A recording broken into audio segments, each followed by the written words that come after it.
Potting soil. Potting soil is the next big thing. Yes, I'm going to push our own potting soil.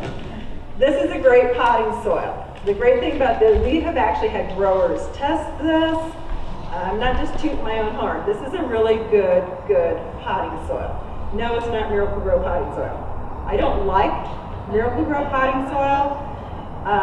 I think years ago it used to be fairly decent, but I think they have changed their formulas, and I've just seen some weird, funky things happen with it.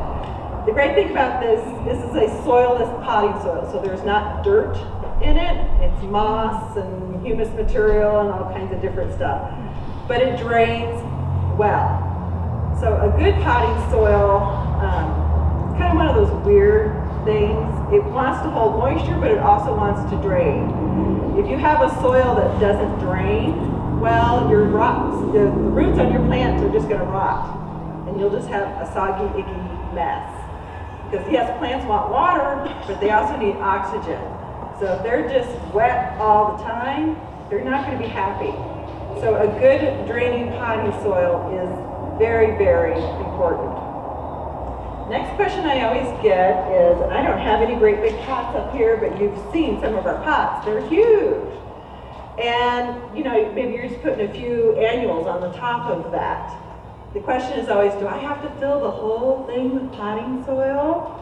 Well, I kind of got two answers for that. Number one, if you're putting a tree or a shrub or a perennial in that pot, yes, fill the whole thing with potting soil, because that plant's going to be there a while. It's going to start rooting out. It's going to go to the bottom of the pot. It's going to fill the pot. So if you are putting a tree or a shrub, just use potting soil. It will save you so much grief later on. I get people who say, well, I'm going to fill the bottom part with dirt from my yard. Well, there's a reason we're putting stuff in containers, because our dirt is horrible. So don't do that. Just use full potting soil. If you're just going to put little annuals in, I mean, it doesn't have a very big root system. It's only going to last one season. It's an annual plant. It's not going to fill the entire length of the pot. So you could probably cheat a little bit if you're just doing annuals. And by cheating, you can use like a grower bucket or just a black bucket turned upside down in there. You can use milk jugs, aluminum cans, and things like that that are just kind of filling the space but still allow for drainage, because you still want good drainage. So my answer to that is it depends on what you're going to plant in there, whether you have to use the whole thing. Yes? It says you can put styrofoam down there. I've heard that. I've never used it. My thinking was styrofoam compresses, and over time, if it just keeps compressing, you know, I don't know. I've never used that, so I can't tell you, but I've heard the same thing.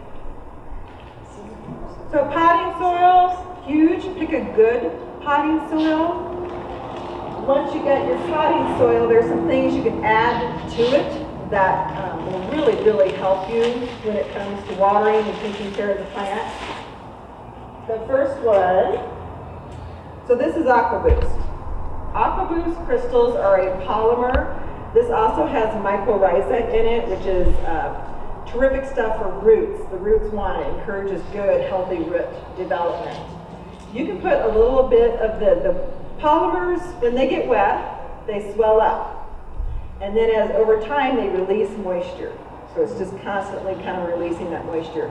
So it gives you a lot of leeway in your pots, because the moisture is going to slowly release. So if you're there again, if you're traveling, if you can't get out in your yard every day to water your container plants, using the crystals make a huge difference. The thing about these is you're still going to have good drainage, because they're going to swell up and slowly shrink and release moisture over time. There are directions on this. It tells you so much per pot size. This is one of those things, follow the directions. You know, Americans, we're always more is better, not with this product, because it will kind of swell up and ooze out, and then you kind of got a mess going. So use it according to directions. You don't want to overuse it, but this is a great little product. The other thing is the all-purpose plant food. So this is your meat and potatoes food. This is a slow-release food, all natural. It's going to feed over time. So this is, I need a heavy meal, I need something just to really sustain me. This you can mix into your pots when you're doing your planting. Again, there's directions on there. So when you've got your potting soil in there, you're just going to mix a little bit of this in there. And yes, you can measure it out, or you can be like me, you cannot measure it out. But in a pot this size, you're probably putting a couple tablespoons. So I just have it in my soil, I just kind of mix it in so it's well distributed in the pot. It's not just laying on top, it's well distributed in there, and that's going to feed over time. So it's a good soil prep. Is there any questions on the soil? Yes. Oh, I have a question on the polymers. Sure. Is it one season? Yes.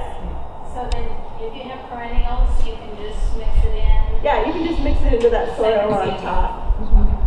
And that brings up another really good point, talking about soils. So the other question about soil is, do I have to replace it every year?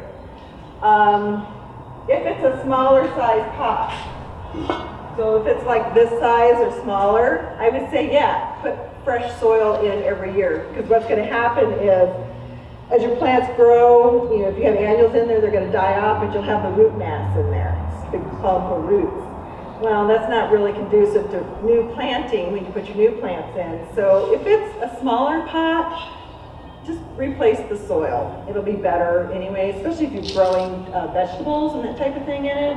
I would replace the soil. If it's a great big huge pot and you've used all soil in it, give yourself 12 to 18 inches of fresh soil in that pot. It's gonna make a difference. I know people think, well, it's more money, it's more work. Yeah, but it's gonna be healthier for the plants over the growing season. So just go ahead and replace that soil in there. That doesn't disturb the roots. Not that far. Well, if you have perennials in there, the plants are leaving in there, I just add a little bit of fresh soil. If you're putting annuals in, you're redoing the whole pot, I would use fresh soil. Well, the other one you just. You're adding, because a lot of times the soil kind of compresses over time, so you do need to add fresh soil, even in your perennial containers. You want to get some fresh soil in there, very important. Any more questions? Yes? On the plant food in the white container, I put it on my trees, but I don't mix it in. Is Oh, that that's okay? fine. Yeah. This is a very multi-use product. If you're putting it on your trees and shrubs in the ground, so her question was she's not mixing it in, that's fine. It's going to break down over time and release nutrient into the soil for the tree to pull up. So I couldn't hold my water anymore and I planted 4 pots. Got that in it, so again, can I go back? Yes. Yes. So she planted some pots, didn't put it in, didn't mix it in. Her question was, can she go back and put it on now? Yes, you can. No problem at all. I just kind of like to mix it in. If you're starting fresh, you can. Yes, ma'am. What about using dried out horse manure? In a container, Yeah. I probably would not do it. Even dried out, it's probably too hot for a container. If you're going in the ground or a raised bed, you got a lot more forgiveness. In a container, you don't have a lot of forgiveness. So I would just use potting soil. I wouldn't try to mix steer manure or horse manure, chicken, goat, that stuff in it. So that kind of gives you your soil prep. So soil prep is important because you're going to be putting these little plants into this pot and you want them to have this little transplant shock, or you don't want them to freak out as you put them into a new pot. So what I'm going to do, okay, so I kind of got I put my potting soil in here. You can see I didn't fill it all the way to the top because you got to leave room for those plants that you're going to put in there. So you don't want to overfill it, but you definitely want to get some soil in there to get started with.